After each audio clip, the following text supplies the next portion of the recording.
and thank you for joining us here at noon. I'm Jim Stratman. Right now, we are continuing to learn more information about Wednesday's storms and how it impacted Kentuckiana. Today, crews with the National Weather Service are out again checking over the damage here. Our Connor Steffen has been along with these crews all morning long. He's in Jeffersontown, and he brings us the latest. Connor? Yeah, Jim, so we met up with NWS here this morning. They're in J-Town, and I want to show you what they were looking at. Not the site of a tornado, rather 80-mile-per-hour straight-line winds. Still, look at the damage it can do here. Shrapnel's just spread across this road here, and I'm telling you, this is the cleaned-up version. We've had crews for the last 2 days cleaning up this mess. If you want to ask us what this mess is right here, this is part of that business's roof. All right, so this is Tika Inc. here in Jeffersontown, and their owner, she tells us that this was the only building hit in this incident. So she's been here, Christina Burns, for 25 years with Tika. She says it's the first time that this has happened to her business, and recalls at 5:15, she says she was watching WHAS11, taking consideration to go ahead and find shelter, and that's when she started to hear it and then see her roof coming off. It was scary. It was definitely scary. I was running for cover. It was a huge roar, just a very loud roar, and just things started flying. Again, we were with the NWS damage surveying team. They had a drone up here this morning. We may show you some of that later on this afternoon. They're done here in Jeffersontown, have a few more stops in Louisville. They also have teams out in Indiana, near Corden, Indiana. So our plan is to go ahead and check in with those teams a little bit later this afternoon. Obviously, some unanswered questions still in this storm. What NWS is telling us, though, is for sure they know the hardest hit areas in this storm, PRP, and then Newburgh, to an interesting one with those 2 EF1 tornadoes. So we plan to go ahead and check some of the damage out in Corden, Indiana a little bit later today, but we still wanted to give you a good look at just some of the different scenes of this storm we've seen play out over the last few days. Live in Jeffersontown, Connor Steffen, WHAS 11 on your side. Thank you, Connor. We'll go ahead and continue to watch for more of your reporting as the day continues.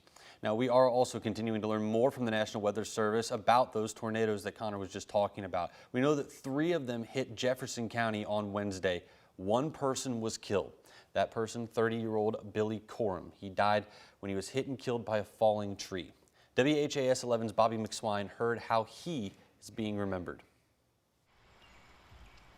Just feet away from 30-year-old Billy Corum's Valley Station home, the spot where neighbors say he died in Thursday's storm. I literally just picked my kids up and came home, and there was fire trucks here. Lucas Ballard says he knew something was wrong due to the heavy winds, but he didn't know what. I thought, lightning struck my house, thought my house was on fire. But he found out someone had fallen into the ditch after being struck by a tree, and that someone was his neighbor, Billy Corum, the roommate of his fiance's cousin. I've been over there a couple times. I hung out with him maybe a handful of times. He was a good guy.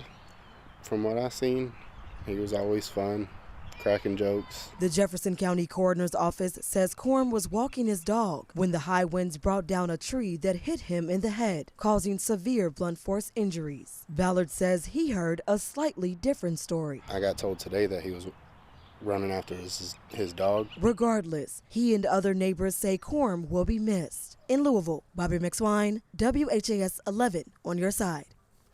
So far, Corum is the only confirmed death in Louisville from this week's storms. Nationwide, around 60 people have died from tornadoes in 2023. That is nearly 3 times higher than in all of 2022. All total, 4 tornadoes have been confirmed in Kentucky. Those 3 we told you about in Jefferson County, and then another one in Meade County. You can see on your screens the areas that those tornadoes hit. The National Weather Service started surveying as soon as the weather moved out Wednesday night. Crews continued their surveys on Thursday. The National Weather Service says that 2 of those tornadoes touched down in the Newburgh area. An EF1 with 90-mile-per-hour winds, and then another one with 95-mile-per-hour winds. The National Weather Service says a tornado with at least 110 mile-per-hour winds hit PRP on Wednesday. And that one makes it a high EF1 tornado. And you can see some of the impact that the storm had just behind me on that screen. This was actually pictures from an apartment complex. Now today, crews are still assessing some of that damage. And then also in Meade County, crews are working to clean up damage from an EF1 tornado off of the Joe Prather Highway and Cedar Line Road near Brandenburg. 110-mile-per-hour winds ripped large trees and damaged some homes in that area. Now, crews from LG&E have made major progress in restoring power. Now, at one point on Wednesday, 17,000 customers were in the dark. You can go ahead and take a look at the outage map right now, and you can see that there's only really just a number of people left without power. Crews have done a great job of restoring that power this afternoon. Now, if you experience an outage, you have LG&E, text the words outage or status to 454-358. You can also call the number on your screen right now, 502-589-1444, or visit lgne-ku.com. Remember, never touch a downed power line. Those can remain active for days after being downed. More local news now. A man is behind bars after being accused of murdering 3 people in Breckinridge County.